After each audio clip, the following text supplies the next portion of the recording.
So there are things that will impact you before a job interview that can negatively affect your performance. And we are going to counteract that with caffeine intake if you are keen on taking coffee or tea or chewing a caffeine gum. And I'm going to talk about all the different options with you in this episode.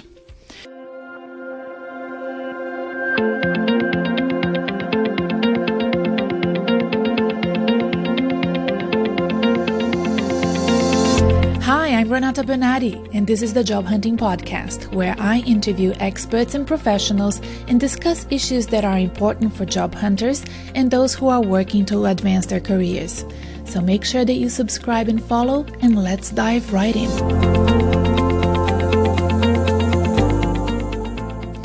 Hello and welcome back, job hunters and career enthusiasts. I'm so happy you have joined me for this episode because it is about one of my favorite things on earth, coffee. In fact, it's not just about coffee, but caffeine in general. So even if you don't like coffee, there are other caffeine drinks and gums that you can take to help you perform at your best during job interviews or when you have those important work presentations, boardroom meetings, crucial negotiations, anything that you may be preparing for that may be causing anxiety and stress, but they are part and parcel of an executive career. You may have something like that coming up in your work or as part of your career development. So don't shy away from this episode and let's dive right in.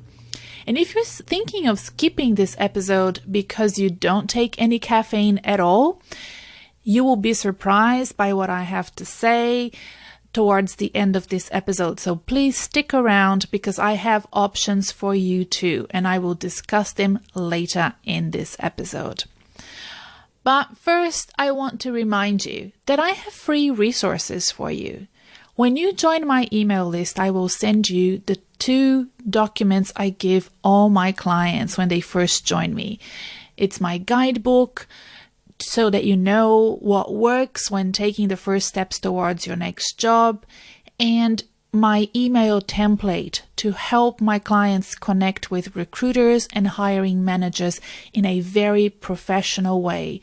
So the guidebook will have important information that I give everybody that comes in touch with me about job hunting and career progression, and the email template you can use to adapt it to your own style or industry or sector, but it's so good and it works every time.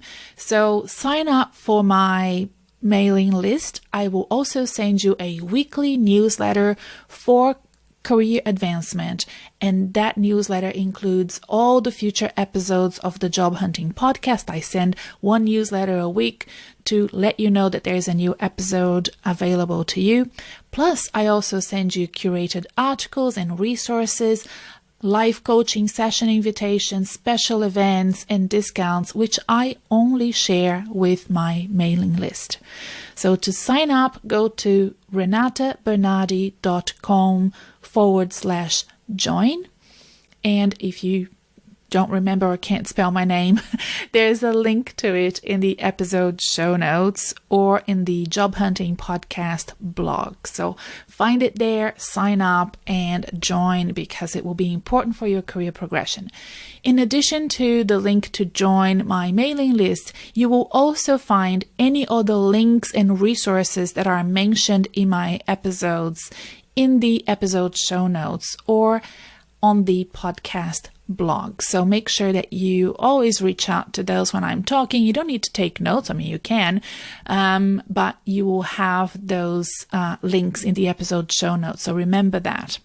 Thank you so much for supporting this podcast, by the way. Make sure that you subscribe wherever you found us.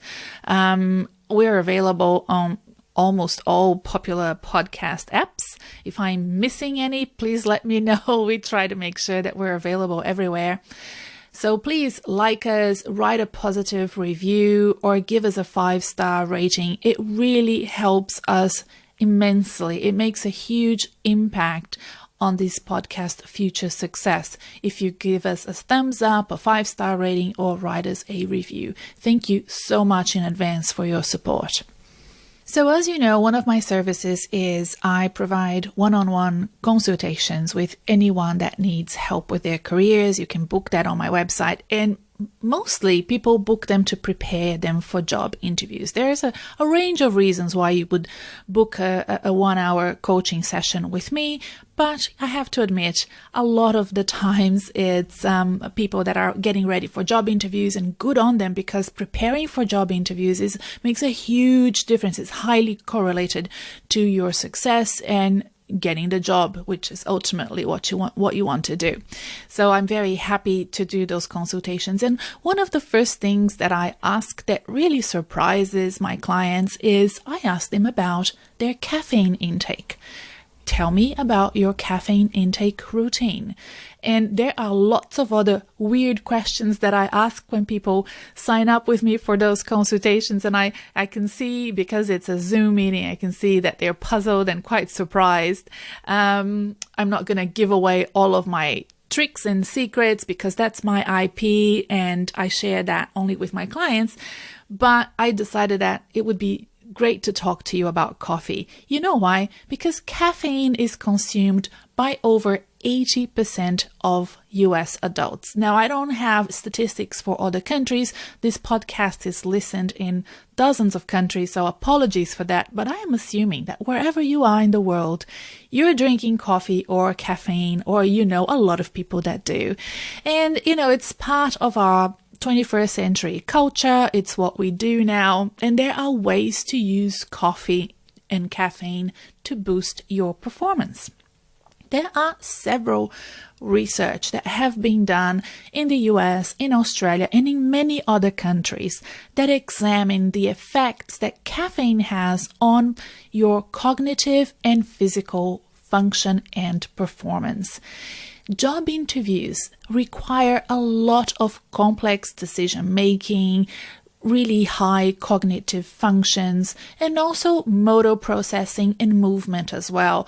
Another trick that I talk to my clients about is about body language and your tone of your voice. You have to have this holistic and very complex set of strategies in motion to ensure that you're wowing the interviewers, that you're really making a high impact and a successful presentation to them. So there are things that will impact you before a job interview that can negatively affect your performance. And we are going to counteract that with caffeine intake if you are keen on taking coffee or tea or chewing a caffeine gum. And I'm going to talk about all the different options with you in this episode. What research has found is that low to moderate caffeine doses improves alertness, vigilance, attention, reaction time, and attention to improve your performance, whatever it is that you're doing. Less consistent effects are observed on memory and high-order executive functions, such as judgment and decision-making. But I have to put a critical eye on that because, you see, most of the observations are done with people in the military, first responders, transport workers, factory shift workers, all of which require optimal physical function to ensure success and safety in the workplace and productivity and all of that. So I'm not really sure that there has been a lot of research that has observed memory and higher order executive function, which are necessary for a successful job interview to happen, right? But I'm going to just extrapolate and use those caffeine research focused on performance and high performance to say, look, I think it's very worth you considering your caffeine intake before a job interview to make sure that you're maximizing your chances of success, right? So we've been discussing low doses of caffeine intake. Now, what about high doses? Research has shown that high doses of caffeine intake has a positive effect on physical performance, on a vast array of physical performance metrics, such as time to exhaustion, time trial, muscle strength and endurance, high intensity sprints, things that are typical of team sports. And that's why these researchers have focused so much on caffeine intake. It's usually to help athletes, like I said, and also people in the military, first responders, and all of that. So it's really interesting to see the correlation between caffeine and high performance.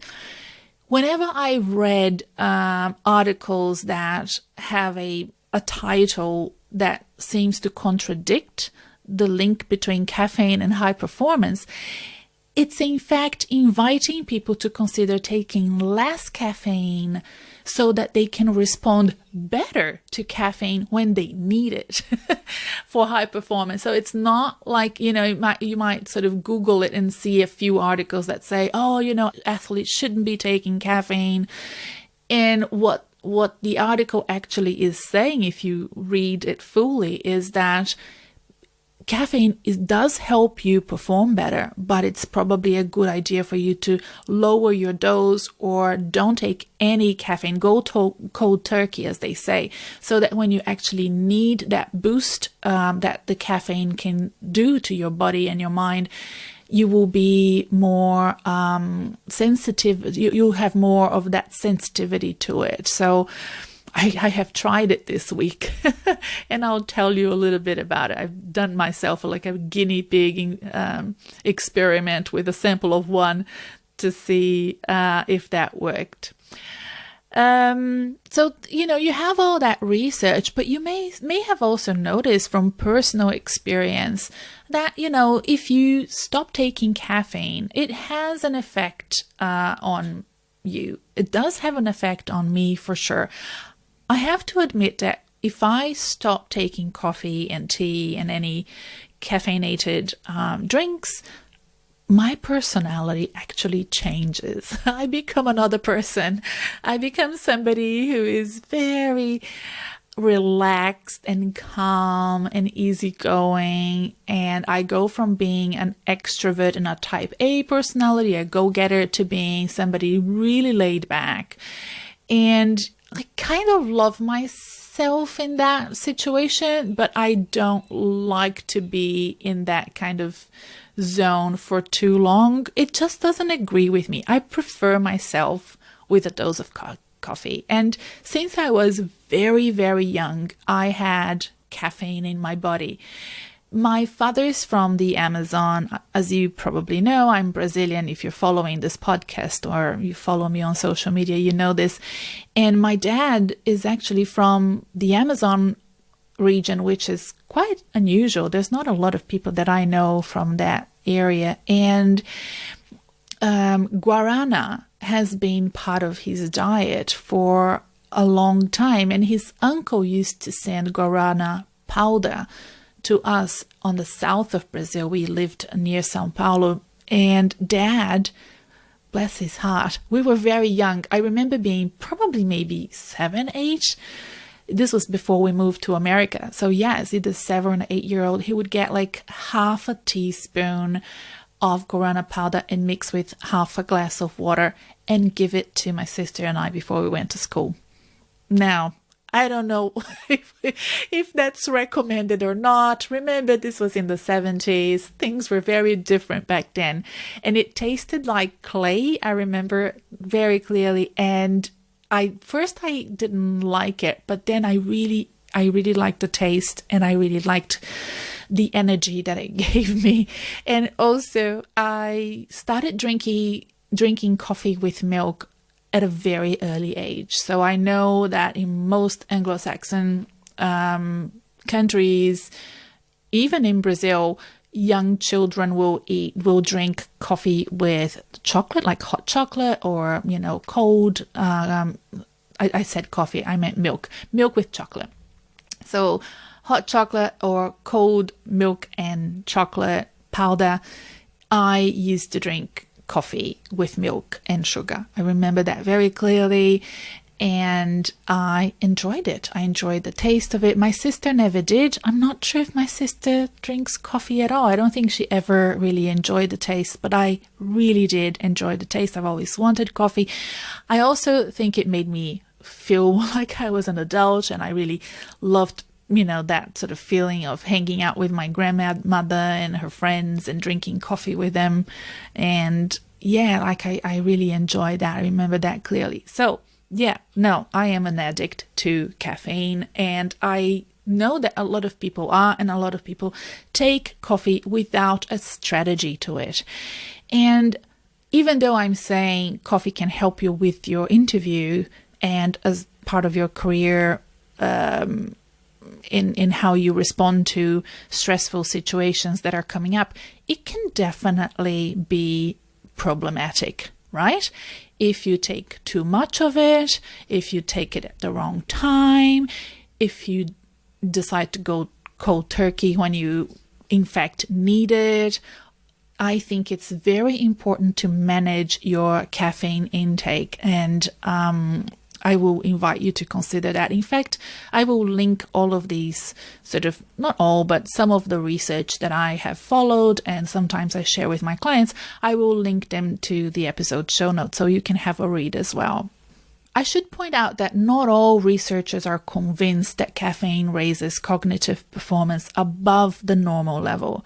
There are a minority of researchers that believe that taking caffeine will simply overcome the drop in performance that results from the caffeine withdrawal in people who are used to taking coffee every day. I mentioned that before, and I think you should take that into account as well. There are definitely many different ways to manage stress. I like to talk to my clients that call me for consultations and discuss caffeine intake with them, because I only have an hour and a bit to help them with their interviews. And I know that most people drink coffee or tea, and that is usually, a good conversation to have for about 5 minutes of that time, so that I can give them some tips on how to manage their caffeine intake to help them with an interview. And I'm going to give you all of those tips now. So some of my favorite studies that I have read are from the Australian Defence Force here in Australia, and also from the university I used to work for, Monash University. Monash has a lot of very interesting research, not only in regards to coffee, but also sleep. They have a wonderful sleep institute called BASE, and they also do a lot of research on IBS, which is irritable bowel syndrome. All those issues tend to play up when you're stressed, and Monash is world class in that type of research. So the time I spent there, I investigated a lot. I was able to sit during presentations when those academics and researchers were presenting to football teams and athletes, and I was very lucky to be in the room. So all of that, and I also attended some meetings with the Australian Defence during my time at Monash. So that gave me some great insight, which I now use to help my clients during my coaching session, my group coaching sessions, and my one-on-one consultations. So these will be linked below for you to have a look. And I'm going to address some of the findings here for you as well in adapting them to interview situations, which are different from how athletes and the military would adapt those findings. So I believe there is little room for doubt that caffeine can greatly help you, at least in some aspects of your cognitive performance, particularly following sleep deprivation, right? And I know that many people struggle with their sleep before an important interview or an important meeting. And, I would recommend those moderate doses of caffeine, not high doses, but moderate doses of caffeine.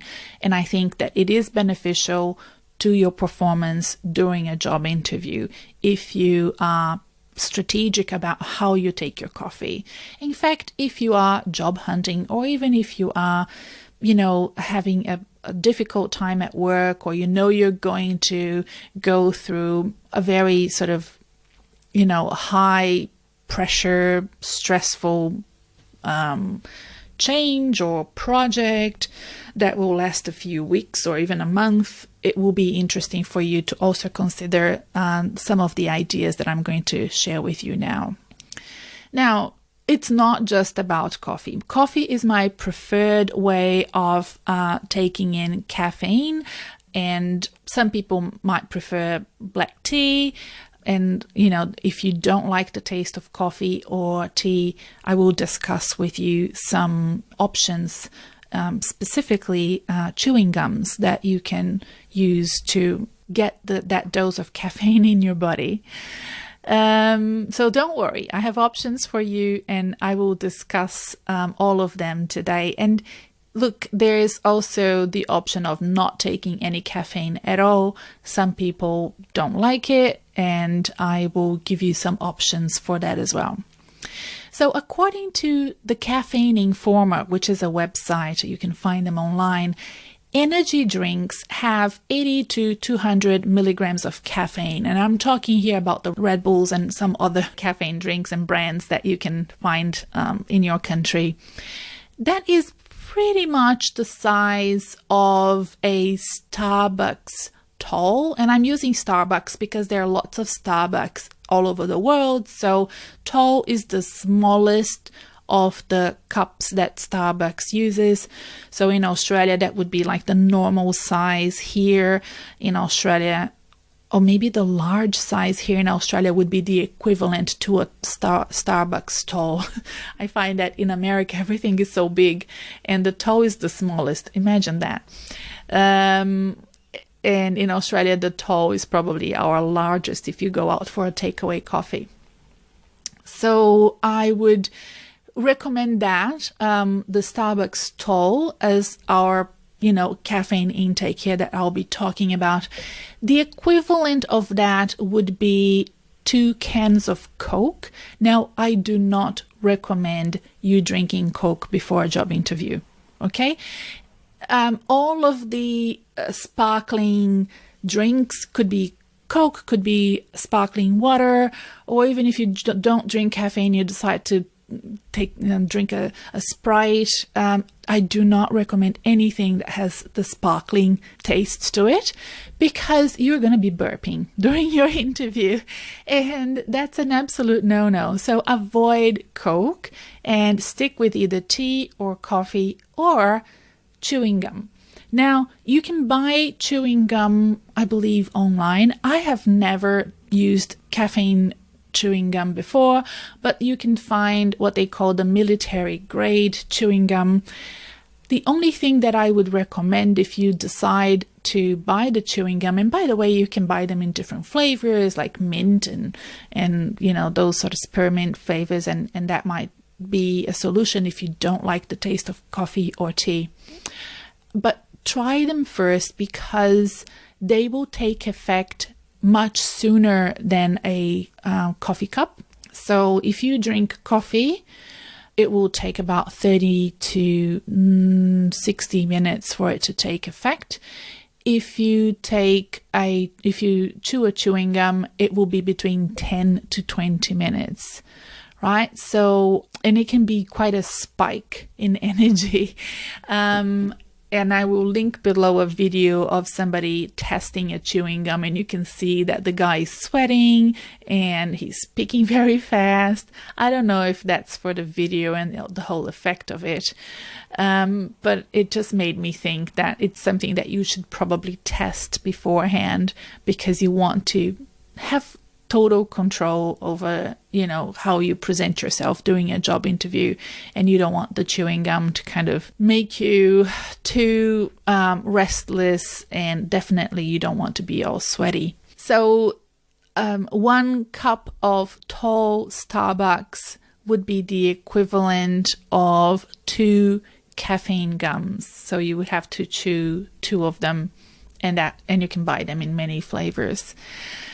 And that would also be equivalent to one Red Bull, like a small Red Bull, if you have those energy drinks available to you, and if you prefer this. So my youngest son and a couple of people I know love things like Red Bull. I don't like the taste of it, so I never really got into Red Bull at all. But I know that they do, and they use that when they're studying, when they're getting ready for work. I see them drinking Red Bulls. Not a big fan of that. But if that's something that you enjoy, you can try that as well. So how do I recommend my clients use coffee? First of all, if you know your interview or your important meeting is coming up in a few days, drink coffee in the morning all the way up to midday, but avoid coffee or any caffeinated drink in the afternoons, because you really need your sleep. And it's important for you to understand that chances are you are going to struggle a little bit with your sleep if some of that anxiety and stress gets in the way as you prepare for your interview. So avoid in the afternoon. Now, if you have, on the day of your interview, you wake up and your interview is in the morning, wake up and have your cup of coffee, and then have another cup of coffee an hour before your interview, right? Now, if your interview is in the afternoon, let's say your interview is at 4 p.m., you wake up and you have a cup of coffee in the morning, have another one at midday, and then you have another one 30 minutes before your interview. I would recommend that. That's really important because like I said, normally on average, people will struggle with their sleep. So waking up and having that coffee in the morning will help them with alertness and, using the day to prepare, using the day to do some exercise and other activities. And then having another one at midday is really important too. And another one 30 minutes before the interview begins is also very important. Especially after the pandemic, people are having interviews at very odd times because they are interviewing for jobs overseas. They are interviewing for opportunities. I don't know if that's happening to you and if you're seeing that, but the world now is your oyster, right? So I do have clients that are interviewing for jobs that are not in the country where they live. And I have had clients with interviews happening at 11 p.m. at night, for example, even midnight, because they're being interviewed by somebody based in another country. And that's very common. As an example, Amazon is, the sort of company that even if you are in Australia, let's say, and you're going to work for Amazon in Australia, you might be interviewed by somebody based in America or in India. You really never know. So I find that very challenging. Personally, if I was being interviewed at 11 p.m. at night, I would be very worried. So I would have coffee in the morning, I would have a coffee at midday, and then I would have another coffee 30 minutes before the interview. So if the interview is at 11 p.m. at night, I would have a coffee around 10:30. And yes, maybe you won't sleep well that night, but gosh, it will really help you with alertness and making sure that you're not sleepy, because normally by that time your body's just shutting down, your batteries are low. So you really need to make sure that you use all the tools and resources you have available to perform and be alert and at your best, even if an interview is at 11 p.m. at night. Let's say you don't drink coffee anymore, right? Look, I've made a mistake. Last week I was traveling and I saw a lovely shop selling organic groceries, and I bought a bag of decaf coffee thinking it was proper coffee, and I'm like, oh no, what do I do now? So I decided to use that decaf coffee as an experiment, because there there is research, in fact, done by Monash University and the University of Toronto, that has found that the placebo effect of coffee can heighten arousal, ambition, and focus in people, without them actually consuming the beverage. So if they smell it, if they drink decaf, that may have a placebo effect. And placebo effect is in fact very real. And I thought, okay, let's give this a go. I don't know that it worked for me because the placebo effect, for it to work, you have to think that what you're drinking is actually coffee with caffeine, and I already knew it wasn't. So I have to say the decaf coffee I bought smelled really great. It tasted really good too, but by midday I was not feeling myself. I wasn't feeling like how I normally do. Usually I wake up, I don't drink any coffee until 9:30 a.m. and then I do drink 2 cups of black coffee. It's a weak coffee. I don't drink too much coffee every day. Again, so that I can maintain a tolerance, a low tolerance to caffeine, and I can boost it if I need to.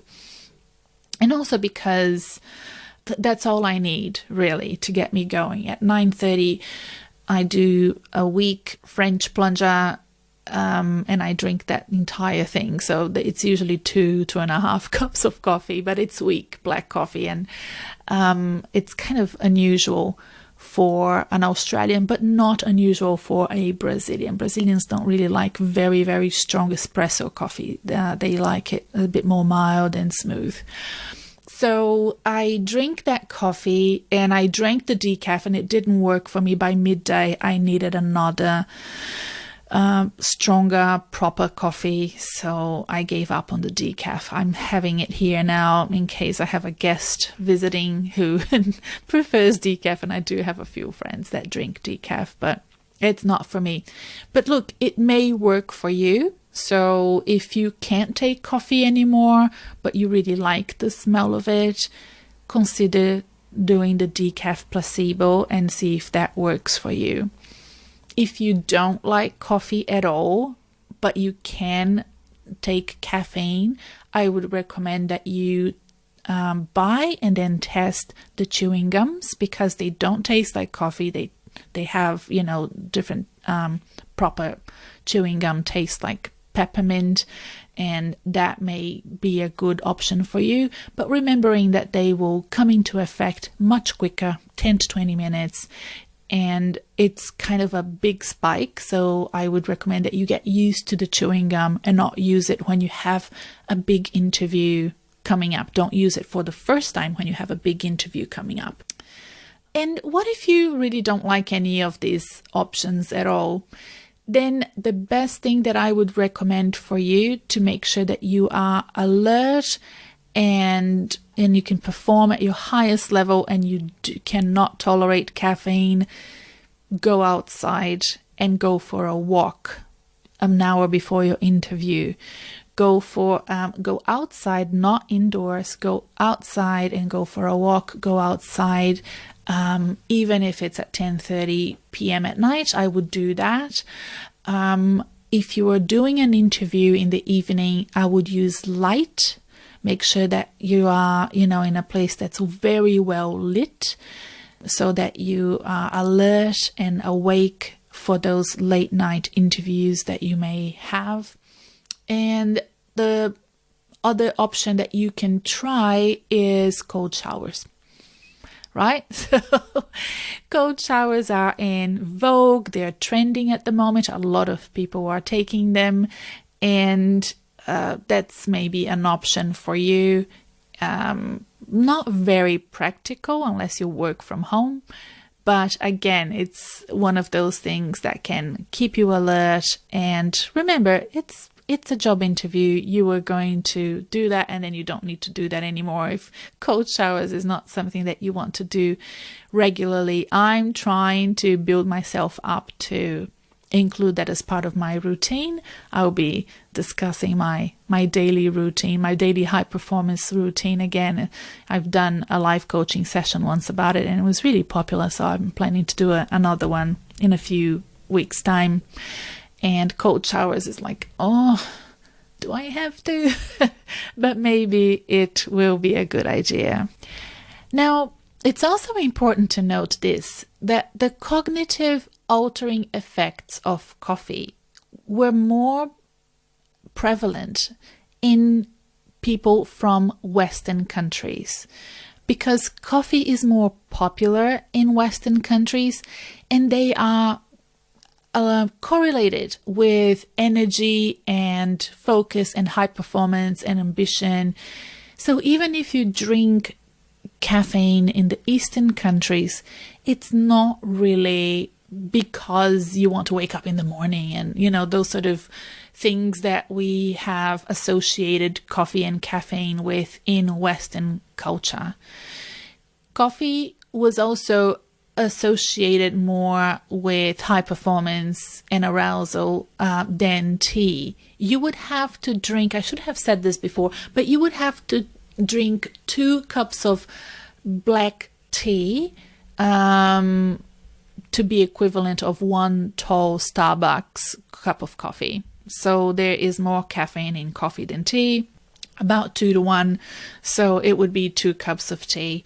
And one thing that I would recommend that you drink less of when you're drinking your coffee is milk, because too much milk, if you're drinking milk every time you have to drink coffee, that will be a lot of lactose in your tummy. And I mentioned before, irritable bowel syndromes, but, lactose is probably not a good idea if you're going for an interview, unless you have a very good tolerance to milk, dairy, lactose, but it can kind of, not be very good for your tummy. And you don't want to sit in an interview and not feel, that you're 100%. And I find that milk definitely doesn't agree with me. I know it doesn't agree with a lot of people. So I drink my coffee black. But even if you have milk with your coffee or tea, try to have less of it.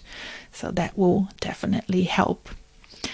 I hope that you have enjoyed this interesting I think it's an interesting take on interview preparation. A lot of people, when they're talking about interview preparation, they talk about behavioral questions and cognitive questions and how to answer questions. But honestly, you're not going to be able to do any of that if you're not rested and you're not alert. So think about that first before you start working on your questions and how you're going to answer them. Everyone, thanks so much for joining one more episode of the Job Hunting Podcast, and I look forward to seeing all of you join again next week when we are going to be discussing executive presence during a job interview, another favorite topic of mine, and I hope that you join me then. Don't forget that I have a free career development resource for you when you sign up for my newsletter, and you can access those career resources by going to renatabernarde.com/join. There's a link on the episode show notes as well if you forget or can't spell my name. And don't forget to subscribe to this podcast wherever you found it. Give it a 5-star review, like it, or even better, write us a review on iTunes if that's where you are right now. We love when we have reviews written by listeners. It makes my day. Thanks so much once again, and until next time.